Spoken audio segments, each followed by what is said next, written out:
কেষ্ট কাজল জেলায় নির্বাচনে জয় বাম কংগ্রেসের।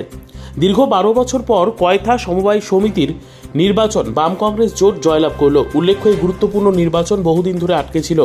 গতকাল অর্থাৎ রবিবার সেই গুরুত্বপূর্ণ নির্বাচনের ভোট হয়। তবে সন্ধে হতেই জানা যায় এই নির্বাচনে বাম কংগ্রেস জোট জয়লাভ করেছে, আর তাতেই খুশির হাওয়া মিলেছে বাম কংগ্রেস কর্মীদের মধ্যে। এই দিনের এই নির্বাচনে তৃণমূল পেয়েছে 17টি আসন আর বাম কংগ্রেস জোট পেয়েছে 20টি আসন। এই জয়ের জন্য নলহাটি 1 নম্বর ব্লকের অন্তর্গত কয়থার সমস্ত বাম কংগ্রেসের কর্মীদের হার্দিক অভিনন্দন জানিয়েছেন বাম কংগ্রেস নেতৃত্ব। তবে কেষ্ট কাজল জেলায় হাসির মুখ ফুটল এবার বাম কংগ্রেসের। 12 বছর ধরে এখানে কোনো নির্বাচন ছিল না, সেই নির্বাচন আজকে আমাদের যে কয়থাতে হলো, সেখানে যে দুর্নীতি, যে 12 বছর ধরে যে দুর্নীতির আখড়া করে রেখেছিল, শুধু ধরলেন আমাদের কয়থা বলে না, এই তৃণমূল সরকার যে 11 সালে আসার পর থেকে গোটা সারা রাজ্যে যে সমবায়গুলোকে আছে তারা বেআইনিভাবে ভেঙে এই সমবায়টাকে দুর্নীতির আখড়ায় পরিণত করেছিল।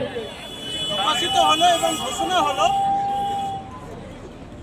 তৃণমূল পেয়েছে 17খানা সিট এবং বাম কংগ্রেস জোট পেয়েছে 20খানা সিট। এই জয় বাম কংগ্রেসের জয়, এই জয় কয়থার মানুষের জয়, এই জয় সাধারণ মানুষের জয়।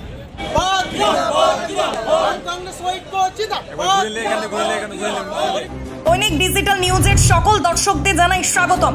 যে সমস্ত দর্শকরা আমাদের চ্যানেলটি এখনো ফলো বা সাবস্ক্রাইব করেননি তাদের জানাবো খুব তাড়াতাড়ি আমাদের ফেসবুক পেজটি ফলো ও ইউটিউব চ্যানেলটি সাবস্ক্রাইব করে রাখুন। ধন্যবাদ।